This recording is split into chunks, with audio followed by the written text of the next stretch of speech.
신은 존재하는가? 신에 대한 생각은 종교에 따라 다양합니다. 힌두교와 같이 우주 만물이 신이라고 생각하는 범신론적 종교도 있고, 그리스 로마 신화처럼 제우스, 아폴로 등 여러 신들을 섬기는 다신교도 있습니다. 또 회교나 유대교와 같이 일신론적인 신관도 있습니다. 기독교는 유일신을 믿습니다. 기독교의 유일신, 즉 하나님은 회교나 유대교에서 말하는 신과는 다릅니다. 일신은 원이라는 의미이고 유일은 온이라는 의미입니다. 먼저 기독교의 유일신인 하나님이 어떤 신인가에 관한 것보다 신의 존재를 부인하는 무신론에 대하여 생각해보고자 합니다. 많은 현대인이 신은 없다고 생각합니다. 심지어 교회에 다니는 사람들 중에서도 신에 대한 확신이나 천국과 지옥에 대한 확신이 없는 사람들이 많습니다. 그저 마음의 평안을 얻기 위해 혹은 윤리적인 삶을 살기 위해 좋은 말씀을 들으러 교회에 오는 사람이 많습니다. 어떤 교인들은 사회 정의를 위하여 사회 운동하듯이 교회에 다니기도 합니다. 그러다 보니 교회의 생명력이 사라지고 있습니다. 예수를 믿는다고 하면서도 신의 존재에 대한 확신이 없는 사람들이 많은 현실에서 과연 신은 존재하는가 하는 문제를 먼저 생각해 봐야 할 것 같습니다. 신을 부인하는 이유. 사람들은 신의 존재를 부인하는 것을 이성적이거나 합리적이라고 생각하는 경향이 있습니다. 그 이유는 과학주의 때문입니다. 과학주의는 과학과는 다릅니다. 과학에는 자연과학, 인문과학, 철학, 신학 등 많은 분야가 있습니다. 그중 자연과학은 시간과 공간 안에 존재하는 물질들을 연구하는 학문입니다. 자연의 이치들을 연구해서 발견한 원리를 우리 삶에 적용함으로써 인간의 삶을 더욱 편리하게 하는 것이 자연과학입니다. 자연과학주의자들은 시간과 공간 속에 존재하는 물질들을 연구하기 때문에 인간의 5가지 감각기관으로 인지하는 것만을 인정하며 경험되지 않거나 증명할 수 없는 것은 부정하는 경향이 있습니다. 그들은 신을 경험하거나 증명할 수 없기에 신은 존재하지 않는다고 생각합니다. 그러나 그런 생각은 자연과학이 다루는 한계 때문이라는 것을 알아야 합니다. 인간의 오감으로 존재를 인지할 때도 존재의 특성에 따라 인지의 방법이 다릅니다. 신이 존재한다라는 주장을 들을 때 신을 한번 보여주면 믿겠다 라고 말하는 사람들이 있습니다. 이런 사람들은 존재에 따라 그것을 인지하는 방법이 다르다는 것을 모르고 하는 소리입니다. 이 세상에 소리는 분명히 존재하지만 인간의 눈, 즉 시각으로는 인지할 수 없습니다. 소리는 보는 것이 아니라 듣는 것이기 때문에 인간의 시각이 아니라 청각으로 인지하는 것입니다. 또 이 세상에는 인간의 마음이나 생각이라는 것도 존재합니다. 마음과 생각은 인간의 오감으로 인지되지는 않지만 그 존재를 부정하는 사람은 없습니다.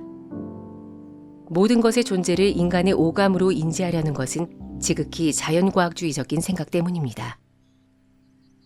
과학 중에는 자연과학을 넘어서는 인문과학도 있고 철학도 있고 신학도 있습니다. 그러므로 자연과학자들이 경험되거나 증명할 수 있어야만 존재하는 것이라는 전제를 가지고 신은 없다라고 주장하는 것은 잘못입니다. 여기에서 신학을 과학의 한 분과라고 한 것은 분명히 존재하는 것을 다룬다는 측면에서 하는 말입니다. 기독교인들도 무조건 하나님은 계신다고 주장하기보다 하나님이 어떻게 존재하시는가를 알아야 합니다. 그러면 나의 믿음에 대한 확신을 가질 수 있고 다른 사람들에게 내가 믿는 바를 설명할 수 있기 때문입니다. 무엇보다도 세상에 존재하는 것들을 다양한 방법으로 인지하는 것을 먼저 알아야 합니다. 모든 존재를 증명할 필요는 없다. 이 세상에 존재하는 것을 구태여 다 증명할 필요는 없습니다. 이 세상에는 공간적으로 존재하는 것도 있고 시간적으로 존재하는 것도 있는데 공간적으로 존재하는 것은 물질이고 시간적으로 존재하는 것은 역사이며 우리의 삶입니다. 이순신 장군이 거북선을 만든 것은 역사에 존재했던 일입니다. 시간과 공간 속에 분명히 존재했지만 지금 이 순간 인간의 오감으로는 인지할 수가 없습니다. 그것을 증명할 수 없는 것은 반복할 수 있는 사건이 아니기 때문입니다. 만약 지금 이순신 장군이 짜잔 하고 나타나 거북선을 만들어 보인다면 거북선의 존재가 쉽게 증명되겠지만 그런 증명은 불가능한 것입니다. 그것은 다만 시간 속에서 존재한 것이기 때문에 과거 그 현장에서 거북선을 목격한 사람들의 기록을 통하여 지금의 우리 또한 거북선의 존재를 인정할 수밖에 없습니다. 신의 존재에 대해서도 모든 사람이 증명하거나 경험하려고 하기보다는 신을 경험한 사람들의 기록을 읽고 받아들여야 합니다. 인간의 삶에는 시간 속에 존재하는 것들이 많고 그것을 증명할 필요가 없는 것들이 많습니다. 얼마 전에 친구 목사를 만나 예수와 함께한 저녁 식사라는 연극을 보았는데 제가 연극 본 것을 여러분에게 증명해야 할까요?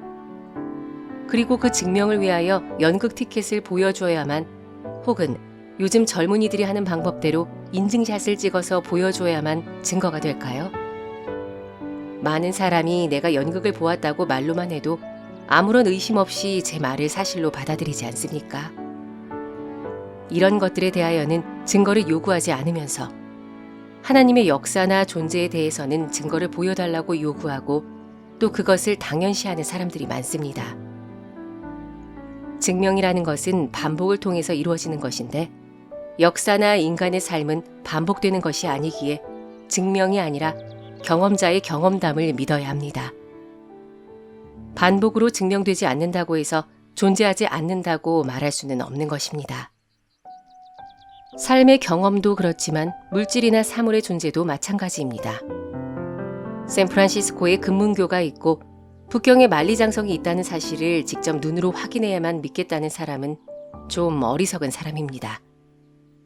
그런 사람은 비행기를 타고 날아가서 직접 보고 와야만 할 것입니다.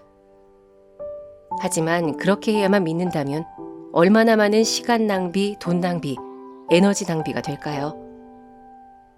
신 존재도 마찬가지입니다. 신의 존재를 확인하기 위하여 많은 사람이 에너지를 낭비합니다.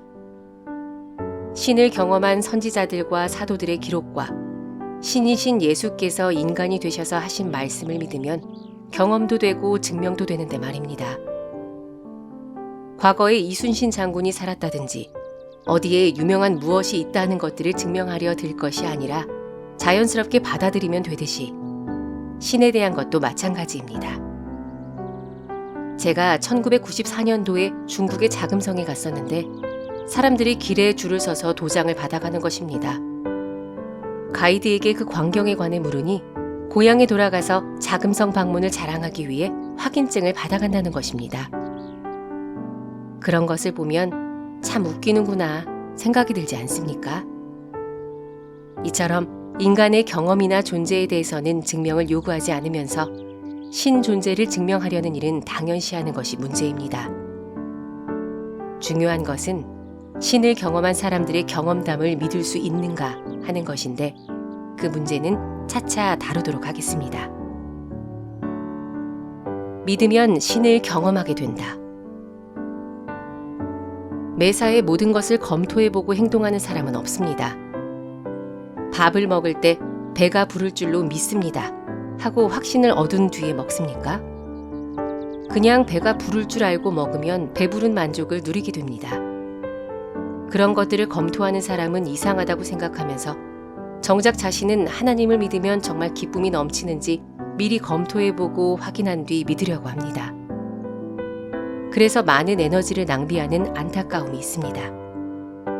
그뿐만 아니라 그렇게 하면 신을 결코 경험할 수 없게 됩니다. 성경이 말하는 대로 하나님은 그냥 믿어야 합니다. 성경의 내용은 이미 수천 년 동안 수많은 사람에 의해 증명된 것이기 때문입니다. 성경에서 계시하는 하나님을 믿고 순종하면 분명히 하나님이 주시는 기쁨을 경험하게 됩니다.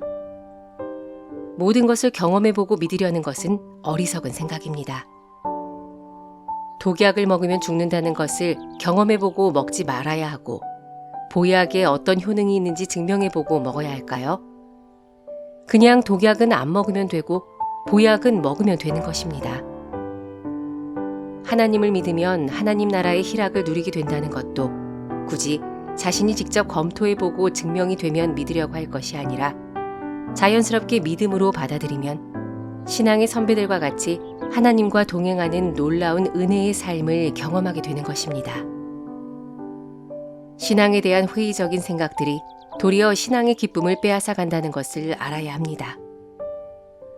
사실 인간이 신 존재에 대해서 의심하기 시작한 것은 그리 오래되지 않았습니다.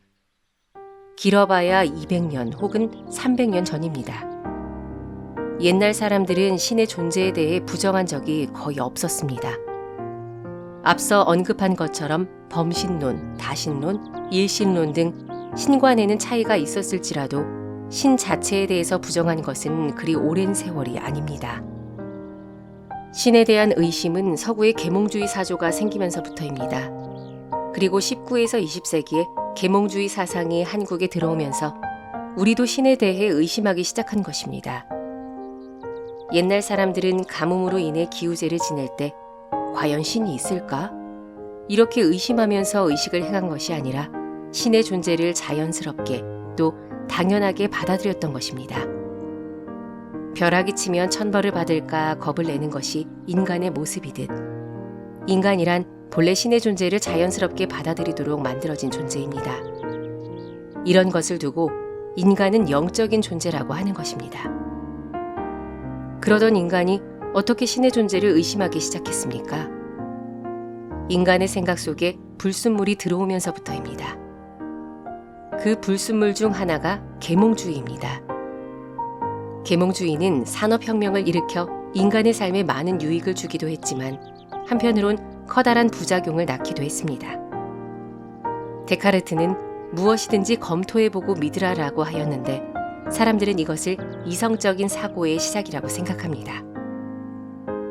제가 초등학교 때 이것 때문에 한동안 얼마나 헤맸는지 모릅니다.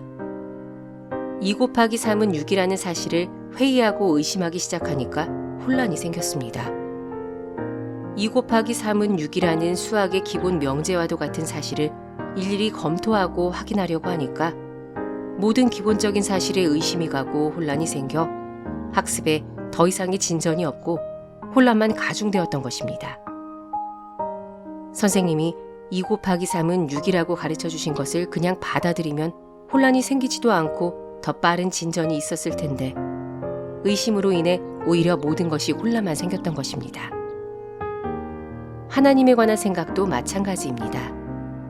성경을 보면 분명히 확인할 수 있는 하나님의 존재나 그 역사를 굳이 직접 검토해보고 믿으려고 한다거나 그러한 생각을 지극히 당연한 것으로 여긴다면 혼란만 생겨날 뿐 인간의 삶에는 아무런 도움이 되지 않습니다. 부모님이 진짜 나의 부모인지 아닌지 의심하고 증명하려고 하나요? 유전자 검사를 한 뒤 부모로 받아들여야 할까요? 그냥 당연히 나의 부모라 생각하고 받아들이고 공경하면 부모님의 사랑을 경험하게 되고 부모님으로 인해 행복해지지 않습니까? 하나님의 존재와 역사 그리고 인간과의 관계에 대해서도 마찬가지입니다. 전체에서 부분을 이해해야 한다. 부분을 통해 전체를 이해하려고 하면 오해가 생깁니다.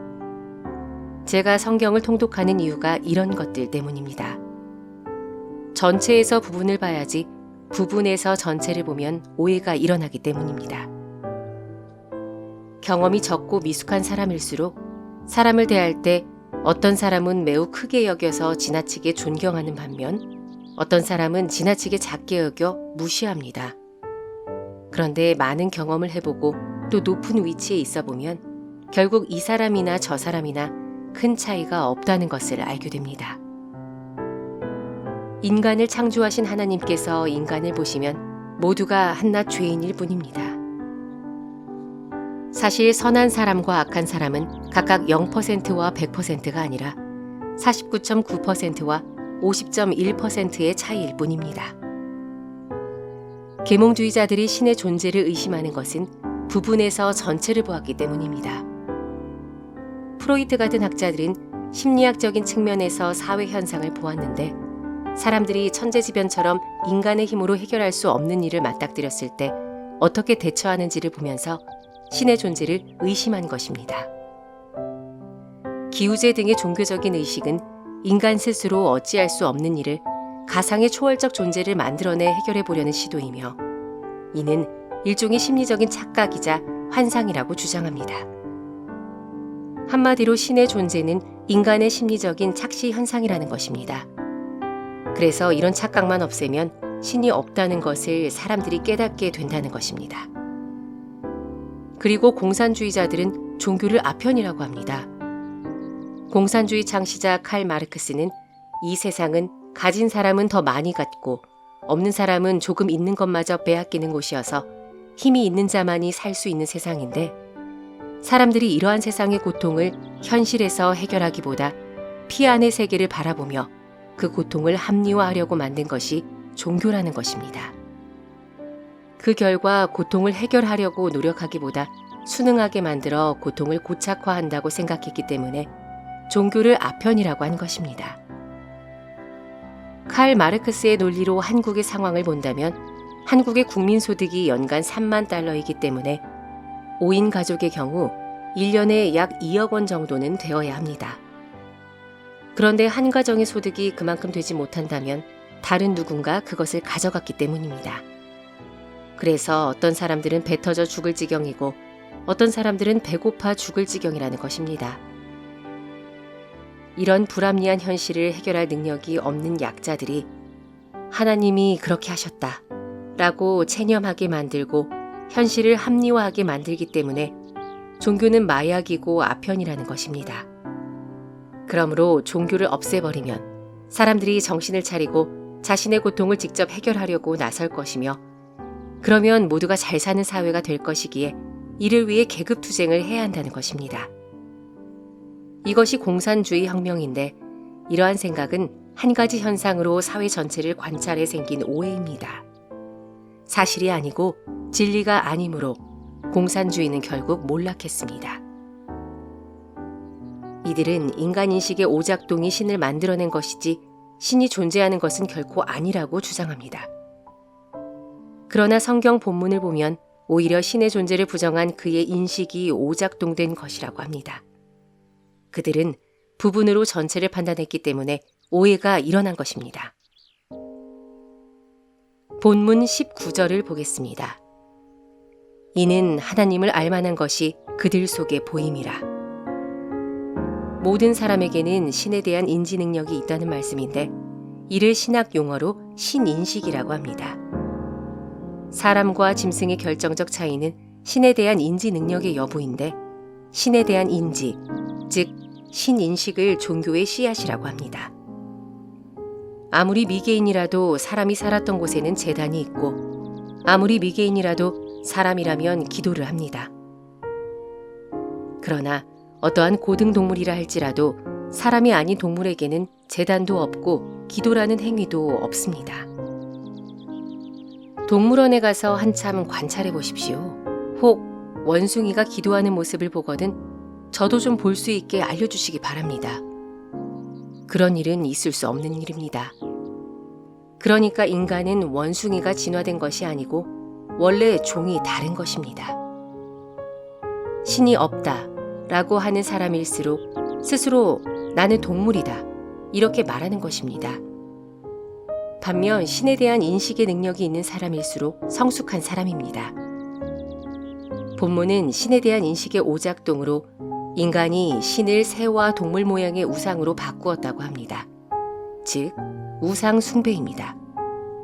신이 없는 것이 아니라 인간들이 신을 새와 동물, 물질로 대체한 것이 우상이라는 것입니다.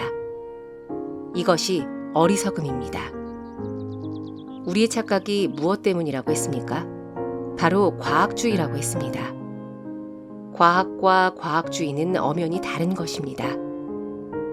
과학은 사실이지만 과학주의는 과학만으로 모든 것을 판단하려는 잘못된 생각입니다. 신이 없다고 생각하는 사람일수록 지혜롭고 현대적이라고 여기는 것은 과학주의에 근거한 계몽주의적 사고방식의 부작용 때문입니다. 교회에 와서 하나님, 천국, 지옥, 재림 같은 말을 들으면 거북하고 이상한 것이 아니라 지극히 당연한 것으로 받아들여야 합니다. 이런 사실들을 이상하게 생각하는 것은 사람들의 인식 기능의 오작동이 일어났기 때문입니다. 어떤 사실이든 부분에서 전체를 판단하지 말고 전체에서 부분을 이해해야 합니다. 부분적인 현상으로 종교를 판단하지 말고 성경으로 현상을 판단해야 합니다. 순종하면 경험된다. 성경에 계시된 하나님을 믿고 직접 증명을 하지 않더라도 진리로 받아들이면 우리 삶의 새로운 세계가 열립니다. 그저 복을 받기 위해 신앙생활을 하는 것은 우상숭배적 신앙이기 때문에 성경에서 말하는 새로운 세계를 경험할 수 없습니다. 성경이나 교회사를 보면 예수를 믿음으로써 경험하게 되는 새로운 세계가 있습니다. 성경을 그냥 믿고 받아들이면 지금도 새로운 세계가 열리게 됩니다. 2 곱하기 3은 6을 검토한 뒤 믿는 것이 아니라 그냥 받아들이면 산수가 장사하는 데에도 도움이 되지 않겠습니까? 물건 한 개가 2,000원인데 3개를 가져가면 왜 6,000원이 되는지를 검토만 하고 있다가는 물건을 하나도 못 팝니다. 예수 믿는 것도 그런 것입니다. 믿음은 순종을 통한 수용으로 형성되는 것입니다. 성경에서 말하는 하나님 나라는 희락의 나라입니다. 그러므로 예수를 믿으면 기쁨이 넘쳐야 합니다. 이런 희락을 위하여 히브리서 11장 6절에 믿음이 없이는 하나님을 기쁘시게 하지 못하나니 하나님께 나아가는 자는 반드시 그가 계신 것과 또한 그가 자기를 찾는 자들에게 상 주시는 이심을 믿어야 할지니라 라고 합니다. 하나님이 계신 것을 믿는 것은 하나님의 말씀을 받아들이는 것입니다. 제 설교를 받아들임으로써 저를 목사로 인정하는 것처럼 하나님의 말씀을 듣고 받아들이는 것이 그분의 존재를 인정하는 것입니다. 믿음과 순종은 동전의 양면과 같습니다. 하나님의 말씀을 받아들이지 않고 입으로만 하나님을 인정하는 사람을 실제론적 무신론자라고 합니다. 이것은 성경에도 있습니다. 디도서 1장 16절에 그들이 하나님을 시인하나 행위로는 부인하니 라고 기록하고 있고 마태복음 7장 21절에도 나더러 주여 주여 하는 자마다 다 천국에 들어갈 것이 아니요 다만 하늘에 계신 내 아버지의 뜻대로 행하는 자라야 들어가리라 라고 합니다. 말씀에 순종이 없는 신앙생활을 하면 교회 생활이 재미가 없고 신앙이 가져다주는 유익도 누리지 못합니다. 그래서 사무엘상 15장 22절에서 순종이 제사보다 낫다라고 합니다. 현대 교회의 가장 큰 문제는 불순종입니다. 순종은 결코 부끄러운 것이 아닌데 계몽주의 이후 순종을 부끄러운 것으로 여기는 경향이 생겼습니다. 순종은 무식한 사람이나 좀 모자라는 사람이 하는 것이지 지각이 있는 사람은 따져보고 믿어야 한다고 생각하는 것인데 이는 잘못된 것입니다. 물론 목사님을 따르기 전에 목사님의 말씀이 성경을 얼마나 정확하게 해석하는지를 따져봐야 합니다. 그런데 언젠가부터 나에게 이익이 되는지 아닌지의 실용적인 기준이 교회 선택의 우선순위가 되어 있습니다. 예전에는 이사를 가서 교회를 선택하기 전에 전문가인 목사님에게 자문을 구하고 교회를 선택했듯이 올바른 성경 해석의 하나님을 받아들이고 그분의 뜻에 철저히 순종하면 비로소 희락의 세계가 열리는 것입니다. 하나님 사랑은 곧 자기 사랑. 예수님은 하나님을 사랑하고 내 이웃을 사랑하라라고 하셨습니다. 하나님을 사랑하는 것의 시작은 나를 사랑하는 것이며 하나님께 영광을 돌리는 것도 나를 사랑하는 것입니다. 즉 하나님께서 나를 아름답게 만드신 것을 인정하는 것입니다. 부모님께 가장 큰 불효는 어머니 왜 나를 이렇게 낳았나요? 하고 원망하는 것이며 가장 큰 효도는 나를 이렇게 낳아주셔서 감사합니다 라고 말하는 것이지 않을까요? 하나님께도 마찬가지입니다. 하나님께서는 인간을 가장 존귀하게 만드셨지만 창조 이후에 인간이 망가진 것입니다. 망가진 인간은 스스로 만족하지 못합니다. 그래서 삶이 불행한 것입니다. 하나님을 인정하게 되면 나 자신을 사랑하게 됩니다. 내 모습 그대로를 사랑하시고 받아들이시는 하나님을 믿는 사람은 자신을 사랑하게 됩니다. 그렇게 되면 행복하게 되는 것이며 예수 믿는 복이 바로 이런 것입니다. 그런데 신앙에 자꾸 불순물이 들어와 진리를 의심하게 하고 내가 믿는 것을 진리라고 생각하게 합니다. 프로이드나 데카르트나 마르크스처럼 모든 것을 검토하게 되지만 나의 경험에 의한 검토이기 때문에 판단에 오류가 생기고 세상적인 기준으로 나를 판단하면 결국 불행해지는 것입니다. 예를 들어 남자의 키가 작아도 180cm는 되어야지 하는 것은 사회가 정한 기준이지 하나님이 정하신 기준이 아닙니다. 하나님이 아닌 사회가 정한 기준에 나를 맞추려 하지 말고 하나님이 만들어주신 내 모습 그대로를 인정하면 행복하게 됩니다. 이런 것이 신앙입니다. 엄마는 왜 나를 170cm도 안 되게 키웠을까? 이렇게 생각하면 기쁨이 없어집니다. 하나님의 주권을 인정하면 나는 다만 키가 작을 뿐 하나님 앞에서 누구보다 존귀한 존재라고 생각하게 됩니다. 그때 희락의 하나님 나라가 이루어지는 것입니다. 하나님을 인정하면 하나님을 찾는 자에게 주시는 상인 희락을 얻게 되는 것입니다. 하나님을 믿는 사람들도 가끔은 세상의 가치로 자신을 판단합니다. 이런 사람에게 예수님은 자기를 부인하라라고 하십니다. 인식의 오작동을 깨뜨리라는 것입니다. 마태복음 5장 8절을 보면 마음이 청결한 자는 하나님을 본다라고 했습니다. 마음이 청결하게 되면 하나님을 알게 되고 하나님을 알게 되면 나 자신을 사랑하게 되는 것입니다. 그리고 내가 죄인인 줄 알지만 바로 그 죄인의 모습 그대로를 사랑하시는 하나님을 알게 될 때 새로운 세계가 열립니다. 무엇을 듣느냐가 중요하다. 그런데 예수를 믿으면 만사 형통이다. 이렇게 하면 복을 받고 저렇게 하면 벌을 받는다. 무조건 착하게 살아라. 이런 이야기만 늘어놓으니 하나님 나라가 이루어지지 않는 것입니다. 로마서 10장 17절에서 믿음은 들음에서, 들음은 그리스도의 말씀으로 말미암는다라고 했습니다. 무엇을 듣느냐가 중요하다는 것입니다. 그 이유는 듣는 것에 따라 사람이 달라지기 때문입니다. 그리스도의 말씀은 우리를 향한 하나님의 사랑입니다. 아무런 가치가 없는 자에게 아무런 대가를 바라지 않고 자신의 모든 것을 내어주는 사랑입니다.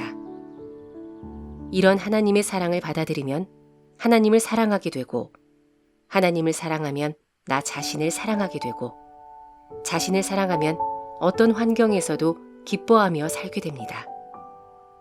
마찬가지로 내가 섬기는 교회를 사랑하면 자연히 교회 생활이 행복해지고 타인을 사랑하면 타인으로 인하여 내가 행복해지고 내가 처한 환경을 사랑하게 되면 어떤 환경에서도 행복하게 됩니다.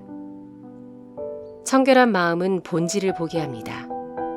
하나님을 만나게 되면 사람을 만날 때도 그 외모나 그와의 관계가 아니라 그 사람의 본질을 보게 됩니다.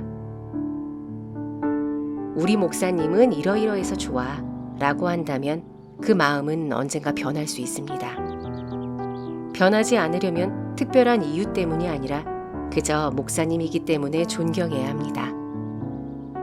저 또한 어떤 집사님은 이러이러해서 참 좋아 이렇게 생각한다면 언젠가는 원수가 될 수도 있습니다. 불순물이 섞여 있기 때문입니다.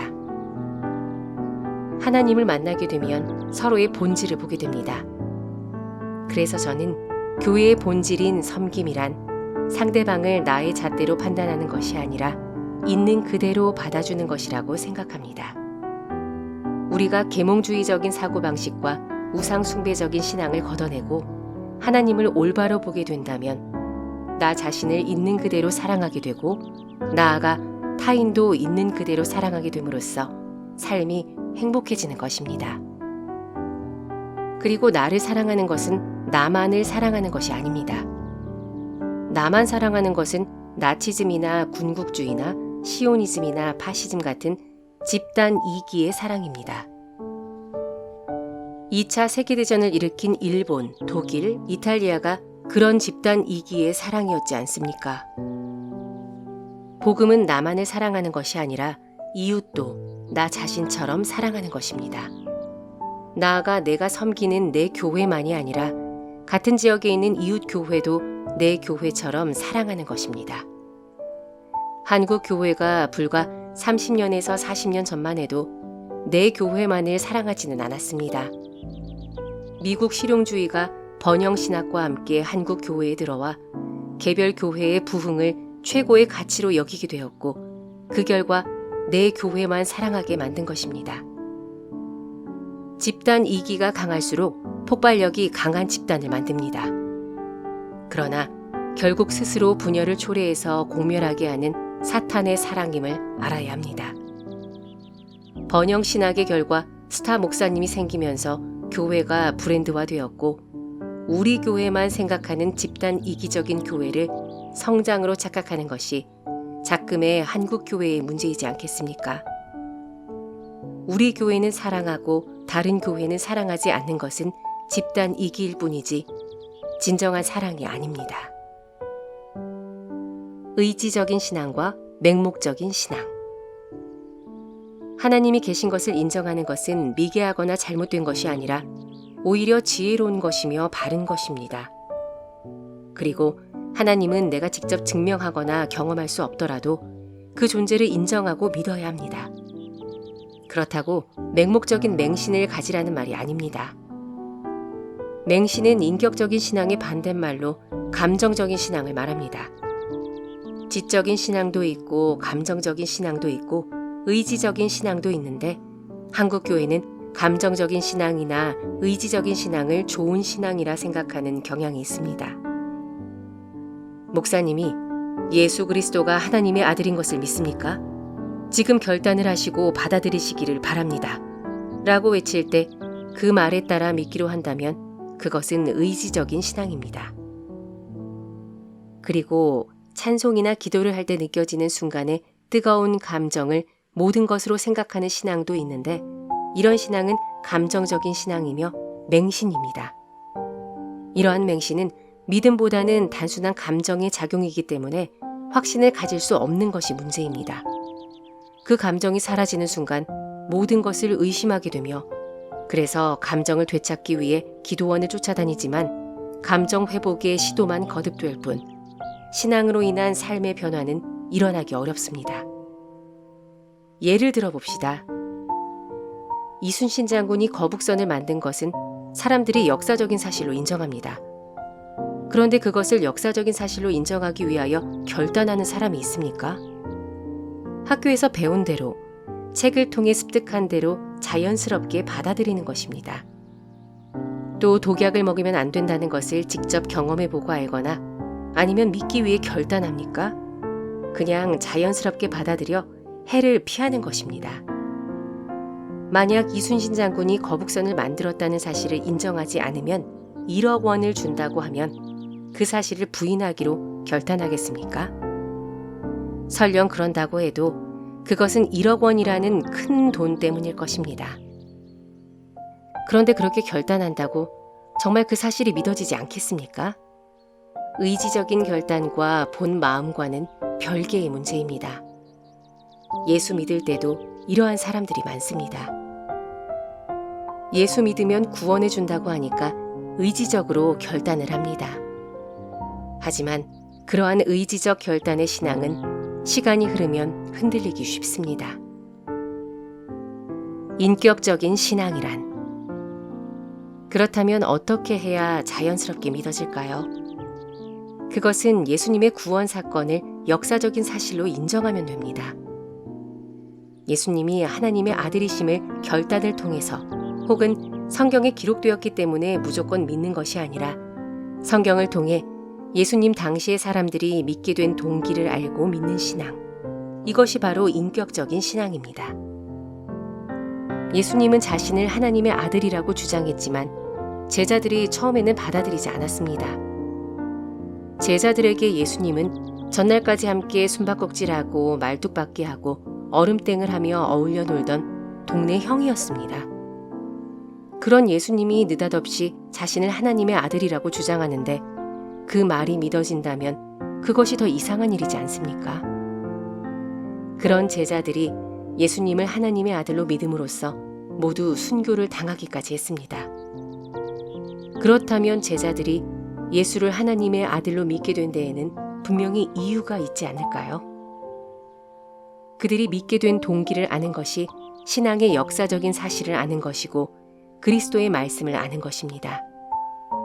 그들이 믿게 된 동기를 알고 그들처럼 믿게 되는 것이 인격적인 신앙입니다. 그렇게 해서 믿어지는 것은 결단이 아니라 성령의 선물이라고 합니다. 이런 인격적인 믿음은 내가 믿는 것에 대해 확신할 수 있고 다른 사람들에게도 내가 믿는 바를 말해줄 수 있습니다. 인격적인 신앙을 통해 확신을 가지게 되면 삶이 변화되고 새로운 영적 세계를 경험하게 됩니다. 이러한 믿음이 바로 인격적인 신앙입니다. 무슨 이유가 있겠지. 하나님은 분명히 계시며 인간은 그 사실을 받아들여야 합니다. 그런데 하나님이 계심을 믿는다는 것이 무엇입니까? 사회의 정의를 부르짖는 것, 윤리적인 삶을 위해서 노력하는 것, 혹은 예수 믿으면 복 받는다고 했으니 복이 하늘에서 내려오길 기다리는 것일까요? 그렇지 않습니다. 하나님이 계심을 믿는다는 것은 그분의 말씀을 그대로 받아들이는 것입니다. 왜 그렇게 믿어야 합니까? 로마서 1장 28절에 보면 또한 그들이 마음에 하나님 두기를 싫어하므로 하나님께서 그들을 그 상실한 마음대로 내버려 두사 합당하지 못한 일을 하게 하셨으니 라고 합니다. 그리고 하나님이 없다고 생각하는 사람들은 로마서 1장 29절에 의하면 불의, 추악, 탐욕, 악의, 사기, 살인, 분쟁, 악독이 가득한 자요, 수군수군하는 자라고 합니다. 즉 하나님을 인정하지 않는 사람들은 누군가가 자리에 없으며 수군거리고 그 사람 흉을 보는 사람들이라는 것입니다. 어떤 사람에 대해 누군가 무슨 말을 할 때 그 사실을 확인하고 싶으면 당사자에게 직접 가면 될 것을 제3자에게 묻게 되면 확실하지도 않은 이야기로 소문만 무성해지지 않을까요? 이런 것이 바로 29절에서 말하는 수군수군이라는 것입니다. 이 모든 것은 하나님을 인정하지 않고 자신이 하나님과 같다고 착각하는 데에서 나오는 행동들입니다. 하나님을 인정하는 사람이라면 누군가 다른 사람에 대해 뭐라고 말할 때 함께 수군수군할 것이 아니라 무슨 이유가 있겠지 라고 말하게 됩니다. 그것은 하나님을 인정하고 자신이 하나님이 아니라는 것을 깨달은 사람입니다. 이런 것이 하나님이 계심을 믿는 것인데 나의 소원이 이루어지는 것만을 생각하기 때문에 하나님 나라가 이루어지지 않는 것입니다. 또한 나에게 이해되지 않는 일이 일어나도 하나님의 무슨 뜻이 있겠지. 나를 이렇게 만드신 것도 하나님의 뜻이 있겠지. 라고 생각하는 것이 하나님의 주권을 인정하는 것입니다. 이기적인 관점이 아니라 나에게 불리하거나 잘못된 일이 일어날지라도 공동체를 유익하게 하시는 하나님의 놀라운 은혜의 손길이 있겠지 라고 생각하는 것이 하나님을 인정하는 것입니다. 이런 사람들의 발걸음이 닿는 곳마다 하나님의 나라가 이루어지지 않겠습니까? 신앙인 중에 그러한 삶을 사는 사람은 분명히 있습니다. 그러한 사람이야말로 하나님을 인정하는 사람이며 그런 신앙인들에 의해 하나님의 나라가 이루어지는 것입니다. 손양원 목사님이 그런 신앙인이지 않습니까?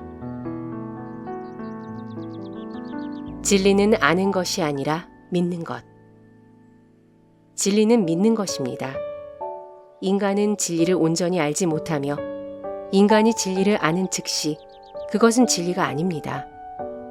인간은 유한한 존재이기 때문에 영원의 속성을 가진 진리를 알 수가 없는 것입니다. 재미있는 이야기가 있습니다. 하루살이와 모기가 함께 잘 놀다가 헤어질 시간이 되었는데 모기가 하루살이에게 내일 만나 라고 하니까 하루살이가 내일이 뭔데? 라고 했답니다.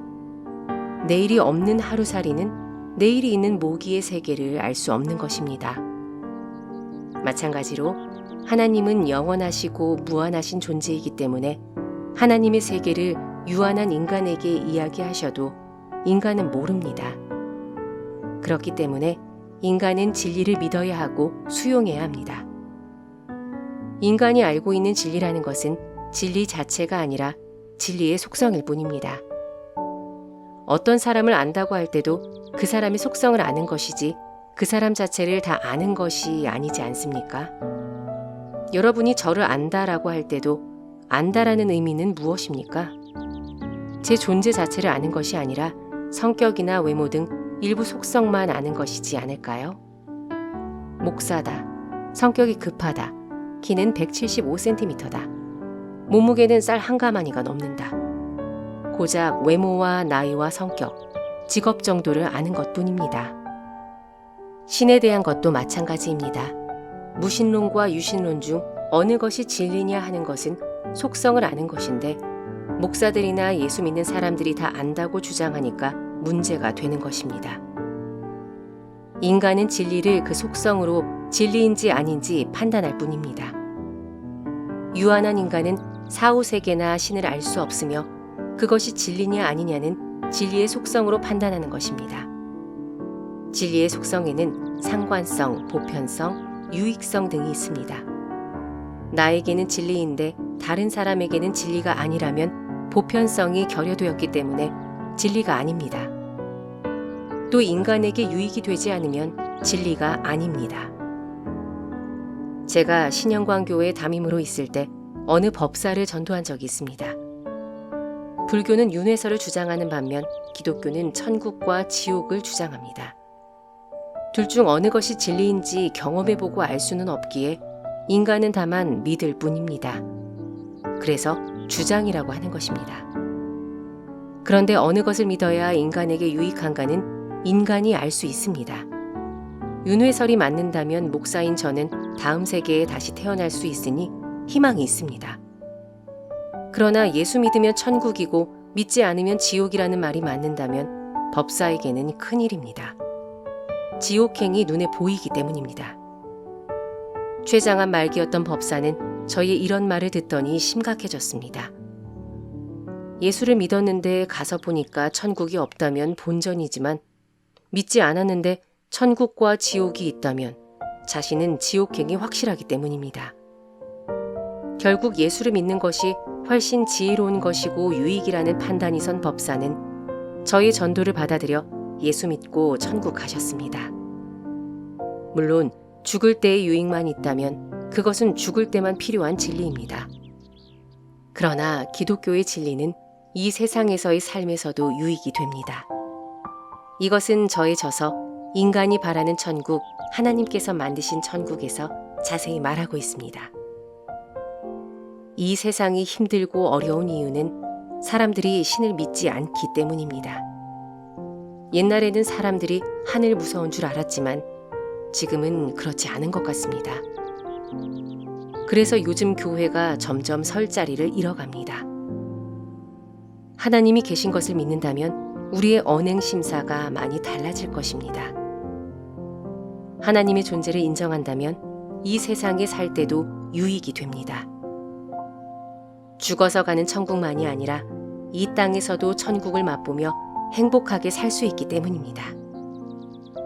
하나님이 계심을 확실히 믿으시기를 바랍니다. 그 믿음으로 하나님과 교제를 통해 천국의 기쁨을 이 땅에서도 누리다가 천국에 들어가는 행운이 있기를 바랍니다.